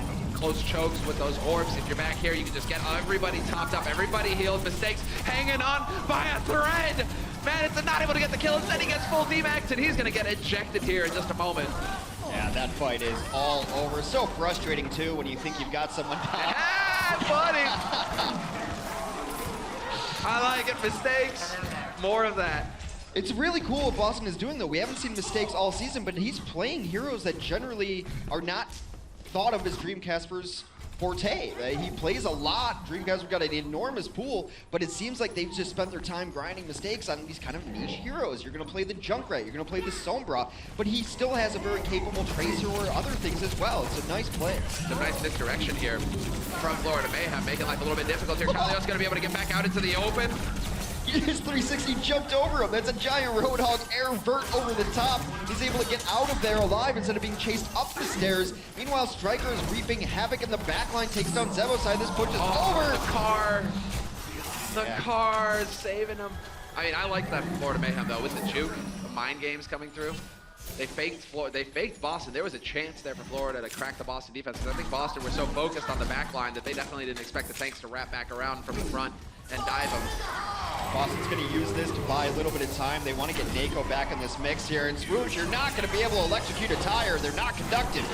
Oh, but Tvik, this could be big. That Dragon Blade's enough. Even with the leech, Kelix is going to get overwhelmed. If Florida Mayhem have now got a golden opportunity here to cap the first point. Anybody close enough here to challenge? Note is still in the corner, and he will be able to tap the point here to contest. It's a matter of him staying alive as long as possible. Out of the trance he goes, however, so that's a bit unfortunate. Not going to be able to even make it back. He gets knocked back into his demise. And Florida Mayhem will collect the first point. Beautiful dash there right from the cafe. This Zenyatta is as good as dead should they choose to chase it. Actually, some reinforcements come out, might even save his life. Striker in trouble. He will get taken down as Zevoside does land the killing blow. That's got to feel like sweet revenge for him as Striker has just treated him like a pincushion today. Yeah, buddy, Striker. Ah, well. Tracer play, man, I never get bored of it. Those guys, they're all beasts. All right, Tvik on high, just farming up that Dragon Blade. Do we see that change in strategy coming out here from Boston Uprising? Doesn't look like it, although Mistakes has swapped over to the Soldier, so a little bit more range in play here for him. If he can get onto that high ground, he can start feeling a bit more comfortable, perhaps. That's a very good map for Soldier. A lot of long distance sight lines, and you don't have to rely on your healers because you have your own self-sustain up there. Striker's able to take down his counterpart while Swoosh's Primal Raging here on the card. Doesn't accomplish a whole lot. It does seem like Florida has hit the retreat horn. They are backing out for the moment. What does the retreat horn sound like? Sadness. Just sobbing.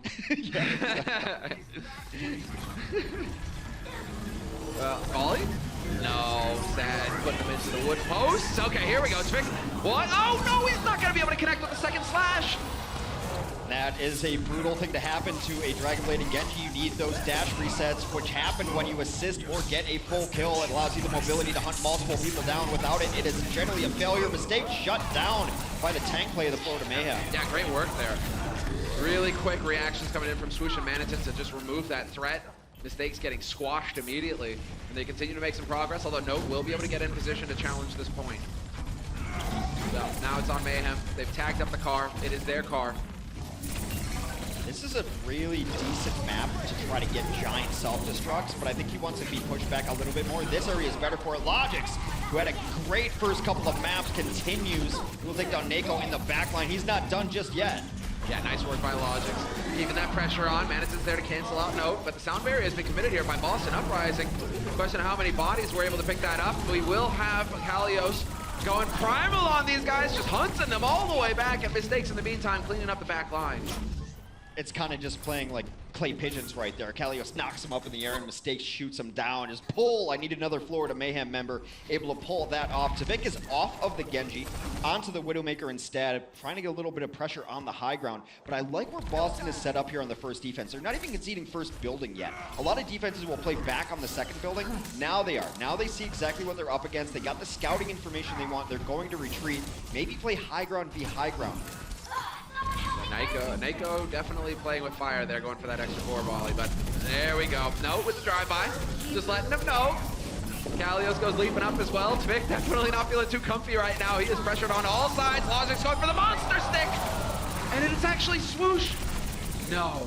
Wait. Kalios jumps right on top of Mistakes and gets him. That is a move that I've seen before and never really happy about it. You're just blaming the monkey. I bet those comms also say monkey, monkey, monkey in their chat, but they're blaming him. It is his fault there.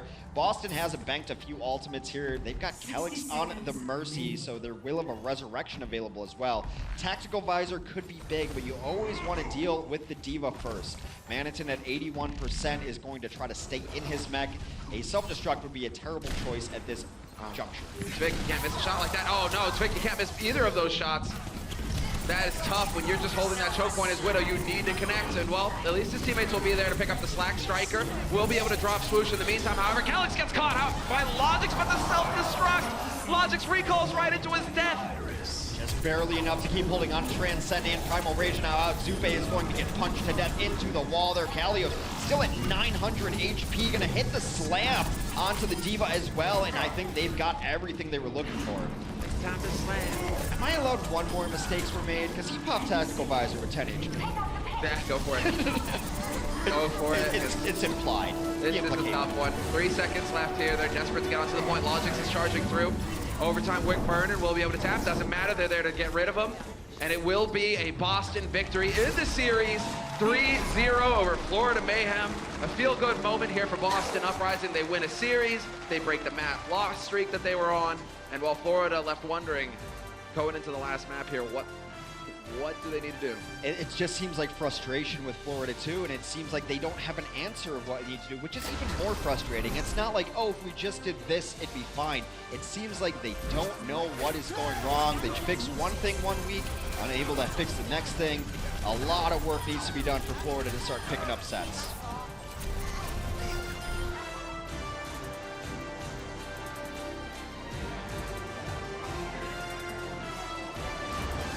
The Overwatch League is brought to you by T-Mobile, America's best unlimited network. Omened by HP, the official PC and display of the Overwatch League. And by Intel, the official computer processor of the Overwatch League.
Three, two, one, and live. Welcome to the party. Oh my goodness! So many stars on this lineup. And this is where we see the high quality Overwatch, everybody.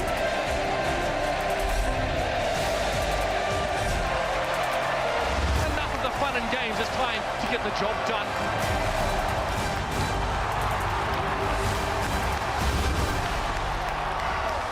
All right, welcome back from the break, everybody. Mitch is right. It is, time to get the job done. And well, Boston, they did get it done. They're up 3-0. I'm just looking for like where I'm going with this one. That was a little, don't worry. Beginning of the day. I'm always weary when I hear the term Mitch is right. I'm like, where are you going with this? What's the punchline? Where are we getting to here? Just joking with you, Mitchell. Hollywood went the way of the Boston Uprising rather easily. Route 66 is the next one. Boston has stopped their skid. They had not won a map in stage 2 before coming in today. Now they've won maps and they've won sets and they've got some good momentum going. They've left their mark.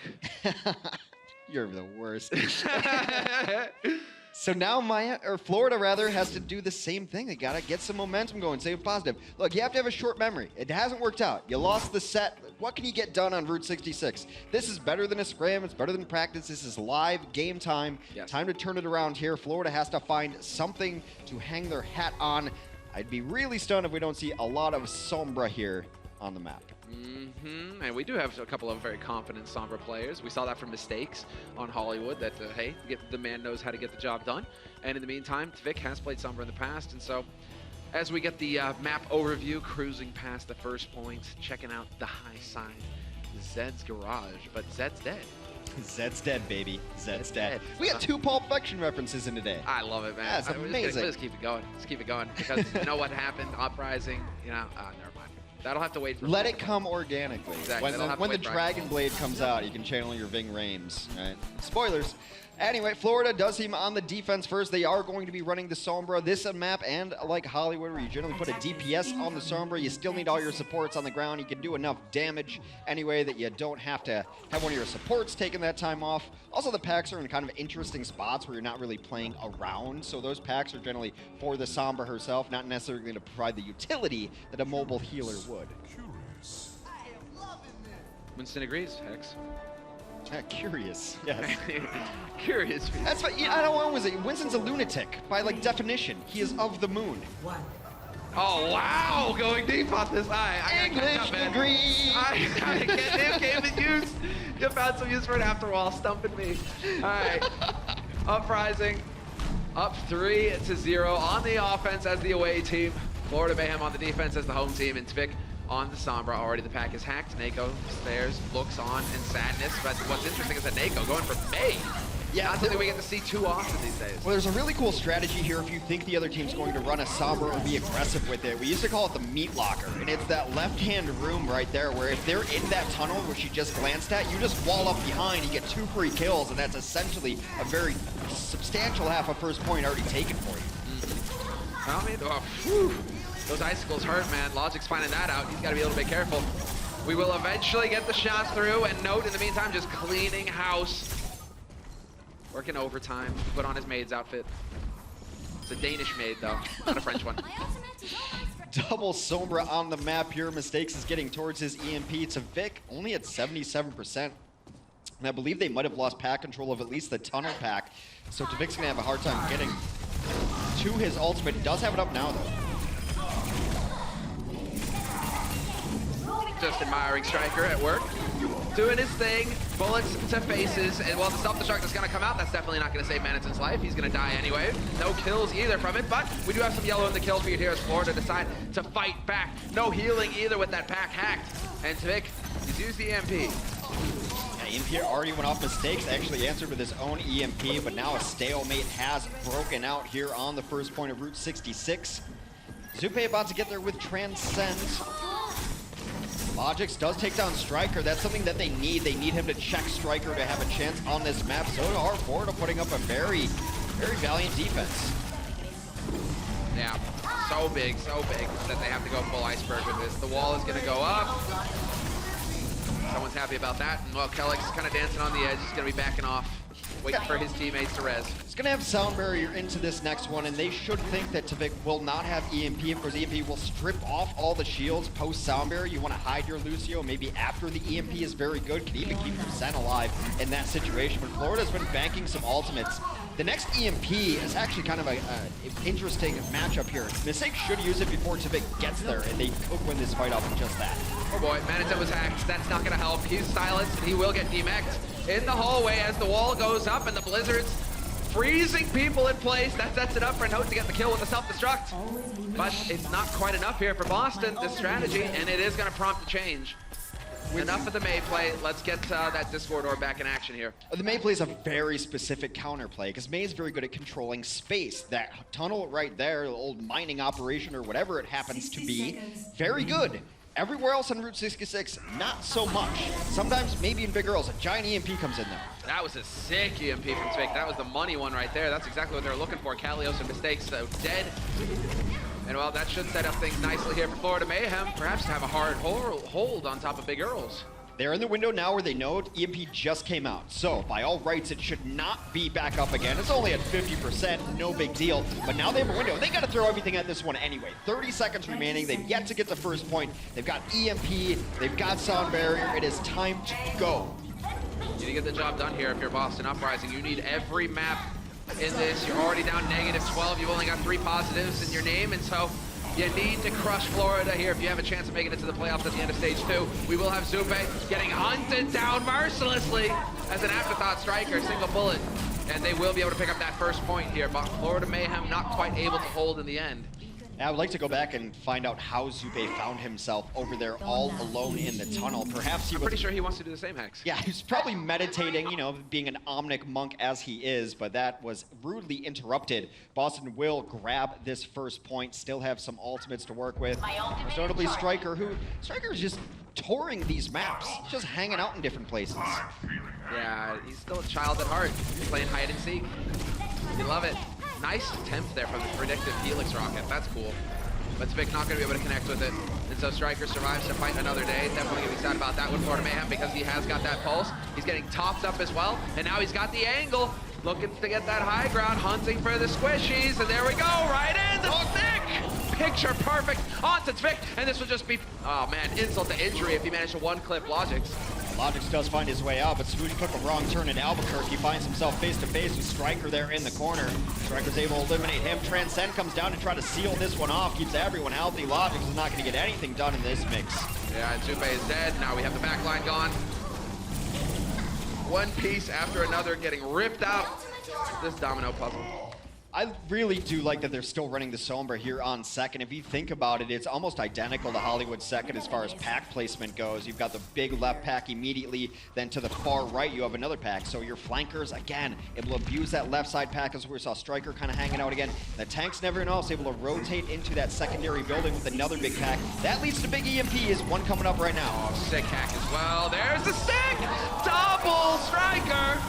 2 massive kills, the trance is out, so that's why Zupe is still alive, but it's not gonna be for long, don't worry. He did get a boot in Kalios' face though. But the point will be collected here by Boston Uprising. They continue to make progress. If you kick someone in the face and all your team is dead, did you really kick someone in the face? Food for thought. Deep questions, yet again. I mean, what's crazy is that Mistakes didn't even have to use EMP. No need, that pulse bomb was enough, and that's what Boston's been pretty good at as well, using their economy to their advantage. They don't double up on support ultimates, even the tank ultimates. If one's using one, the other does not. And then pulse bombs just, you know, throw those as soon as you get them. Well, this is actually interesting because Mistakes could find an angle here to get that EMP off on the back line. If he wants to. He's already on the flank, and there it is, sure enough, and now it's going to be a tough fight here for Florida Mayhem to win. They will get wiped in a moment's time, although Manhattan is still hanging in here. How? Mini Diva finally goes down. Logic's also taken out there too. That was a really nice synergy play there with the self-destruct. It comes in over top. In Route 66, there's not a lot of different places to hide. This is the hiding spot essentially when that came in, given the position that Florida's at. They all had to come in here, and then when they came out, they all got EMP because they're grouped together. So it zones them into one space, clumps them up, EMP hits everyone. Well, a nice attempt there by Striker. Don't worry, he's already up to 30% plus. For the next pulse bomb is there to collapse with his teammates onto Swoosh. Sound barrier has been committed now by Zebasai. The self-destruct pushed back as well, so we'll see if he gets anything out of that. Not gonna happen for Manhattan, but he should get a remake, and he will. So the fight continues, although Kalios just pummels Zupe. Fist to face, getting the job done. Tvik very low himself, getting hunted down. Looks like he was just barely able to survive. Soundberry towards the end. They're going to try to zone out this all this self-destruct. That is 4 quick kills. Florida down to their last people, not able to get to the cart. And after almost being stalled out completely on first point, Boston, once they got first point, were unstoppable. It opens up a little bit. You saw Striker getting into back lines, and defense has a hard time getting out onto second. It's that tiny little hallway. Everyone's in there. That's similar to maybe an Anubis kind of last point, or sorry, excuse me, Hanamura last point, where they come up the stairs. Everyone has to go through there. Pulse bombs want to die there. Exactly. They want to take others with them. And so, you know, Striker's pretty good at making that happen. His pulse bombs love him. You know, worked for Striker every time. It's like, please. He's been unstoppable, and they're trying to maybe have Logic's pressure him, but that's not Logic's style, man. Logic's is out on his own thing. It's kind of similar to, well, actually how Asher plays a little bit for the Gladiators, kind of how Sinatra plays when he gets here for the Shock, how he played for the World Cup team is, we got 5 guys, and then we have a Tracer. And then we'll see what the Tracer does, and we'll play around that. But he's not necessarily always playing with the team. There are very few Tracers who play a kind of more defensive style with the team, kind of ward off intruders. Then when they see someone, blood in the water, they'll go after it. But Logic's kind of a freelance Tracer. He's out there trying to get his own stuff going, so he's not able to play back, and Striker's been feasting. They have on burgers. Because, you know, hey, they've got 5 guys, man. Great burgers. Ah, that's true. See. Yeah, got there. You gotta look at like our sponsor list. I don't know if you can say that. All I know is that like instead of a burger, I could really go for some Sour Patch Kids candy. Oh, there we go. We found some burgers. We found some burgers. I don't know about that one in particular, especially with the tire tread still on it. Roadkill. Yeah, those are just grill marks, man. Cook off those grill lines. Hey, times are tough. Sometimes you have to eat a little raccoon that's been in the road for a while. Well, Swoosh is busy doing his Travolta and Spawn. We'll see in a second here, because it is going to be all the pressure on Florida Mayhem to come up with something monster, to come up with something big. We've got Manitin, who's locked into Hanzo. We'll see for how long. Tavik on the McCree. That always warms my heart. Tavik, just get me some headshots here. It's going to be damage boosted as well, so we should be able to get a lot of damage going. They know exactly what Boston wants to run here. It's no surprise. Mistakes has taken both those packs. No offensive Sombra to even contest these kind of things. Striker already back onto Logic's. And now they already have to somersault out of the action. Have to reset, does Florida. That perfect timing for the push. Come on, no, you're tickling him. It's just kind of charging the Mercy just a little bit. Now, why Tavik is on the McCree is because it's very, very good against Boston Uprising's composition here. They're only running, actually, this is interesting, I didn't even notice, Kelix is on the Soldier 76. They're running a triple DPS here with mistakes on the Sombra as well. But McCree, very good against Sombra, very good against Tracer. That's been the issue so far in this matchup. Sabo goes down, Striker! Oh, insult to injury. That's going to leave a bit of a sour feeling there for Tavik, a sour taste in his mouth, because he just got played. Got to find a way to turn that sour taste sweet. You did that to yourself.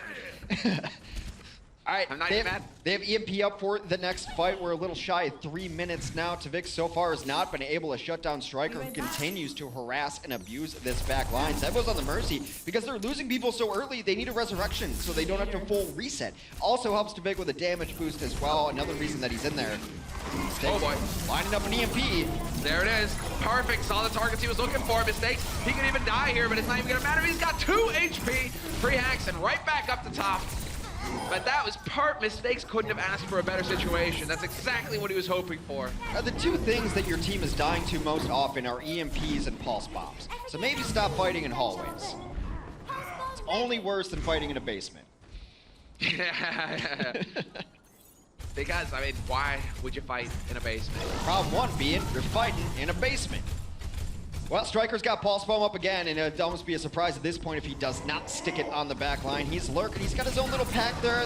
Mistakes has been so unpressured. He's been able to hack everything. There's a stick onto the Diva. Gonna knock Manitin nearly out of mech. Yeah, Striker just going straight golem on him.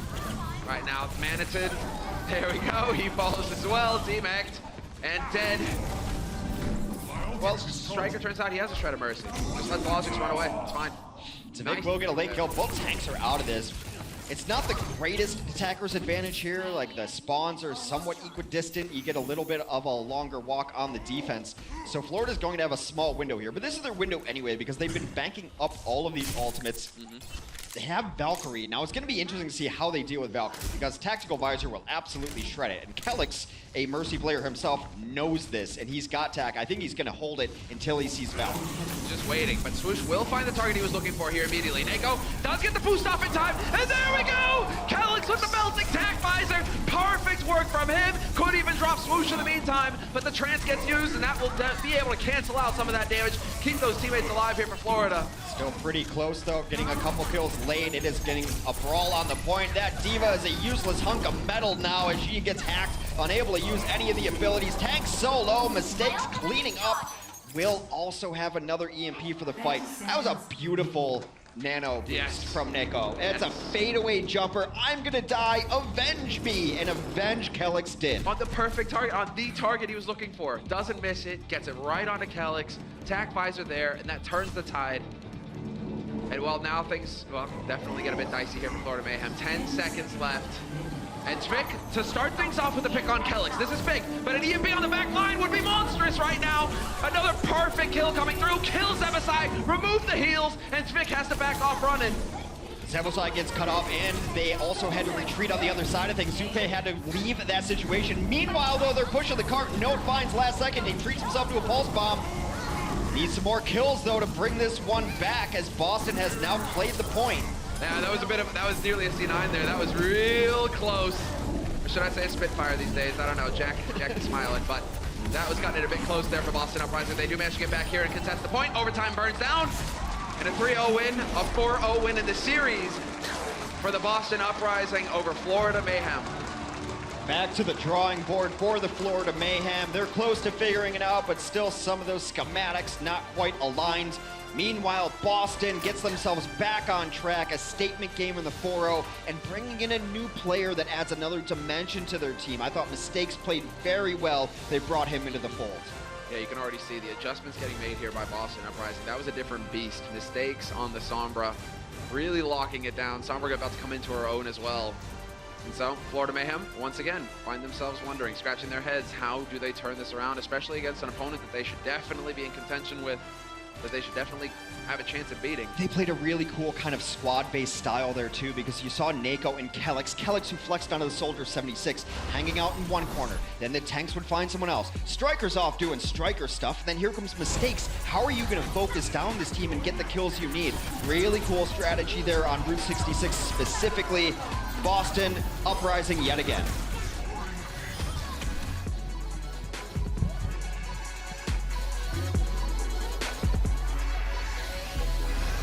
The Overwatch League is brought to you by Omen by HP, the official PC and display of the Overwatch League.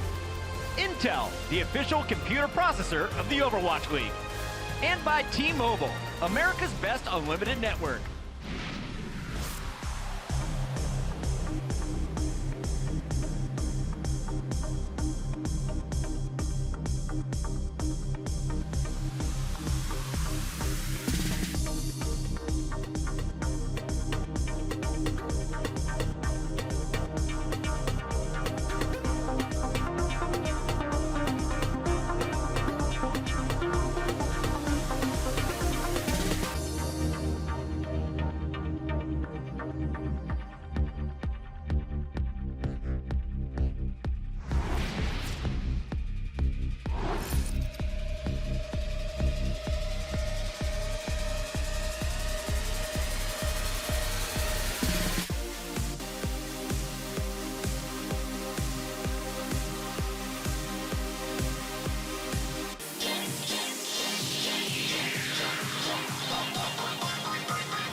Hey, what's up, everyone? This is Zoe, and I'm now joined by Kellex from the Boston Uprising. Please give it up for this very handsome, tall gentleman next to me.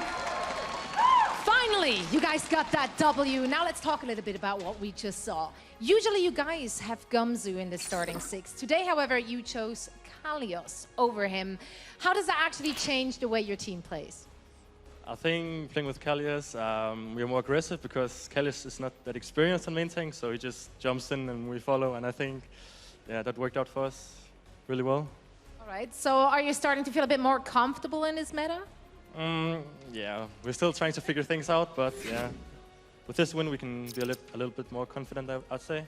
Yeah, let's hope you have some momentum rolling into your next few games. One last question. This was the first time we saw mistakes on this stage. What does he bring to the team?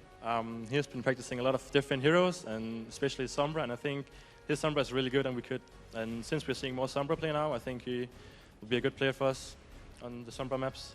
All right, well, we can't wait to see more of that. Kellex, thank you so much for joining me. Once more, congratulations to you and your team. We're now going to break down that game on our desk with Pocket and the boys. Thank you so much, Zoe, and it's so nice to see Kellex on a Soldier 76. We saw a little bit of that there in game number 4. Welcome back, everybody. It's Puckett. Shout out to the Bachelor Party. Shout out to all of you guys. It's Friday night, and we are watching some awesome Overwatch. Today, we have our 2 analysts. It's Breadcrumbs, and they are 0 for 1 in their predictions. Wait, the real question, there's a Bachelor Party happening here? Oh, yeah, right there. These 2 guys up here. We're going to hook them up a little bit later with some Overwatch t-shirts. For now, we got to talk about mistakes. That is the whole story of the second half for me. Boston, we knew you had a unique roster. A lot of names that some people were familiar with, others not so much. I didn't know Striker, but I knew mistakes, and finally today we got to see him. Yeah, we did. They finally busted him out. I mean, he's been locked away on this Boston team for God knows how long, and now we finally get to see him play. And it looks like Boston are trying to basically approach Mistakes' role as sort of a specialist DPS role. So he's going to be playing those roles that maybe Dreamcasper doesn't have time to practice. So they're just bringing him in as sort of like a bit of a trump card almost for some of these teams. And it worked wonderfully, I've got to say. His entire Sombra play was just sublime across the board.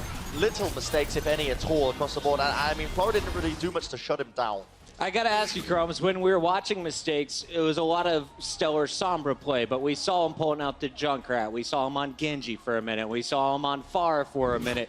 How often do you want to see Mistakes in the lineup in the future, and what do you want to see him running? Well, we can't fix Florida Mayhem just yet, but for the Boston Uprising team, I think it's fine. You just splice him in a couple of these niche maps, from the Sombra, the Genji. I don't know the hero pool that he has to offer just yet, but what interests me the most is what we got out of Kellex in the interview, the fact that they were playing more aggressive because Kalios is more inexperienced and just jumping in, so they felt like they had to follow it up.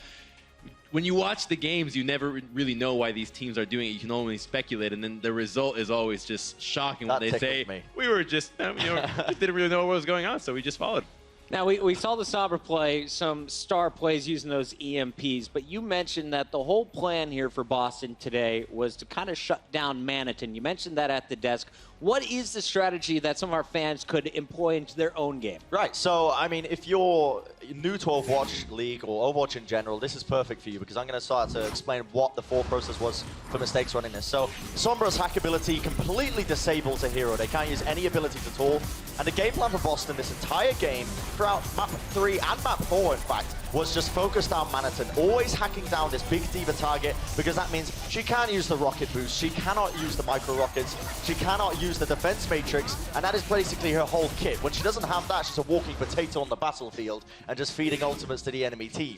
So, and this is actually something that Lunatic High, now known as Soul Dynasty, used to run all the time back in Apex. This is why it's so interesting to me. They used to prioritize back in the day, focusing down the diva player, take them out the mix, because as soon as you remove defense matrix, suddenly you're free to just go absolutely ham on that support backline. We have some amazing artists out there in the Overwatch League community. Please, someone Photoshop me a walking potato that tickles people with Diva's weapons. All right, so the Diva was shut down, Florida was shut down, Boston always succeeding on the attack, but let's talk a little bit about some unique heroes that we saw today. Boston bringing out the May for us here. Crumbs and Brent, walk me through. What's the thought process? Why use her on Route 66? Right, when I saw the May coming out, I was like, all right, we need to get some more clips of this May. We got to see what goes on when this happens. But you ideally on Route 66, you've got the choke on the left, which allows you to an easy wall off target. You combo with the Sombra so you can trap people very easily, and it's just really pesky and annoying to deal with when you're always wondering, okay, am I locked in here with a Sombra? Am I locked in here just hacked and frozen? There's just such a wealth of utility coming out that you see that the tanks have to immediately respond and run away. Right, and I've got some perfect clips here as well. We've got a nice little telestration that I can highlight why May might be ran on this first point, and it's super interesting, actually. So, I mean, you can just take a look here. This is just a general setup. I'm not really going to play out or point out any positioning here, but I just want to draw on the map all the positionings of the May ice wall you can use. So you can literally just run it straight across down here, across these choke points. That is the main thought process here for them. Even using it across Big Earls on the ground floor here, that May ice wall to lock people out and try and trap and get an early pick out onto Florida. That was the game plan. That's why they were running it. But the interesting thing as well is that they were running a solo support composition. You can do that because May has the built-in self-healing from the ice block to really make the magic happen. You know, just you don't have to put so much emphasis on having two healers. And here's a few examples as well of just the utility you can get out of the ice wall as well, because you can use it to just completely climb up on geography quite quickly. You can use it to lock these players out. You can see this clip here. It really highlights well. Nice little dodge of the EMPs coming out as well. Crazy reflexes, actually. But yeah, and I mean, well, it wasn't actually the dodger. That was actually Boston's own EMP. But still, the point remains that it's still, it's a niche pick. I just wanted to break down why they might choose to run it. Such an unusual strategy on that first bend of Route 66. It's a new stage already. We're seeing new meta. I'm a huge fan of May. We hope to see her a little bit later on. For now, though, we know that Tracers run the game. And our player of the match, sponsored by Omen by HP. It's another Tracer. This time, Striker gets his revenge after being shut down in their match against the NYXL. Striker pops off, taking down the Mayhem. I mean, this guy was an absolute Chad all game long, just taking over Mayhem, taking bodies left, right. He was uncontested so often that I feel like this was a confidence game for him and for the Boston Mayhem itself. The fact that he was so successful today gives me a lot of hope for what Boston can do in the next stage, or in this stage, rather. Exactly right. I mean, despite the fact that in the previous games of Boston, Striker was consistently getting shut down, in this game, he was let loose. And I think as well, it's just a testament as well. You cannot let this man get away with murder like this, because he absolutely dominated this game. I mean, look at this. He dominated Tvik. Yeah, Tvik. 37% of Tvik's deaths were to Striker. Now, that's down to a lot of the case there was 1v1s being taken, but Striker was unleashed. There was no chain on the man. He was free to just absolutely dominate everything. If you go back and you ask Tvik who pissed you off most today, it's probably Striker. Most likely. All right, so Boston finally gets their first win here in Stage 2, and looking forward at Week 3, they have to play Shanghai, you have to play London, so you're playing two different ends here of the leaderboard spectrum. What are Boston's chances of finishing Week 3 2-0 and starting to turn this whole thing around? I mean, it looks good for at least a 1-0, but for a 2-0, I'm not so sure about taking down London just yet. I gotta see it, but they can definitely do it. They took down New York last time, so it wouldn't surprise me if they can actually walk away victorious over London. So, Brent, final thoughts on this series? I feel like it's interesting because Boston have come back from it. You know, I personally, I'll own up to it. I predicted Florida all the way. I had faith in them from their previous games, you know. I'm not going to flip and flop and change my prediction this time, maybe next map. But yeah, in general, across the board, I'm happy to see that Boston are picking up the pace a little bit and playing back to the level that we know they can from Stage 1. Well, don't worry, Brent. You have another chance to flip-flop your predictions because match number 2 of the day is coming up next. Make some noise, Blizzard Arena. When we return, we got your hometown squad. It's the Gladiators taking on the Seoul Dynasty after this.